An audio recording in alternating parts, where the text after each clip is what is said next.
سر اکثر میں نے دیکھا ہے کہ جو پنجابی بولنے والے ہیں ان کا لہجہ بڑا ہارش اور سخت ہوتا ہے، اردو بولنے والے بڑے پولائٹ ہوتے ہیں، تو یہ جو زبان ہے یہ بھی کیا کسی قوم کی ثقافت کا حصہ ہوتی ہے؟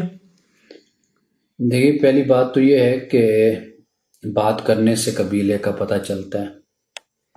تو جی انسان ضروری نہیں ہے کہ پنجابی، آپ جیسے کہہ رہے ہیں، پنجابی بولنے والے بھی بہت اچھی پنجابی بولتے ہیں سلجھے طریقے سے، جی اور بالکل۔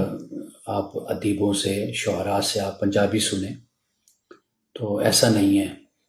باقی یہ ہے کہ زبان جو ہوتی ہے، یہ انسان کی ثقافت اور رہن سہن اس کا پتہ دیتی ہے انسان کی زبان۔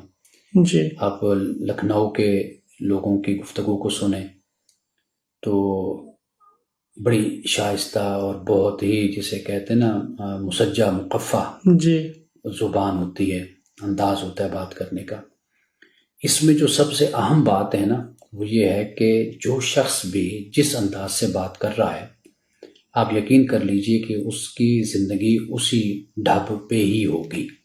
جی بالکل۔ یعنی ایک شخص جو سا ہے، اگر وہ تہذیب کے ساتھ شائستگی سے بات کرتا ہے تو آپ یقین کر لیجئے کہ یہی شائستگی، یہی تہذیب اس کے اٹھنے بیٹھنے میں، اس کی گفتگو میں، اس کے کلام میں، وہی تہذیب اس کے کھانے میں، پینے میں، دوستوں سے تعلق میں، گھر میں، ہر جگہ پر وہ چیز نظر آئے گی۔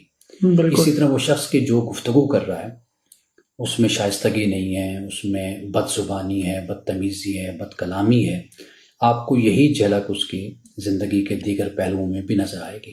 بے شک وہ استاد ہے، بے شک وہ باپ ہے، بے شک کوئی وہ بڑا ہے، جی تو یہ ایک بڑی پختہ بات ہے جو میں بیان کر رہا ہوں۔ جی بالکل۔ تو اس لیے جو شخص گفتگو کرتا ہے نا، کلام کرتا ہے، وہ اس کی پوری شخصیت، اس کی ثقافت، اس کے کلچر، اس کے ماحول، اس کی تربیت، ان ساری چیزوں پہ ڈیپینڈ کرتی ہے۔ اس کے آئینہ دار ہوتی ہے وہ، جی اس کی گفتگو۔ تو لہٰذا ہم یہ کہہ سکتے ہیں کہ جو زبان ہے یہ ثقافت کا، کلچر کا، رہن سہن کا یہ حصہ ہوتی ہے۔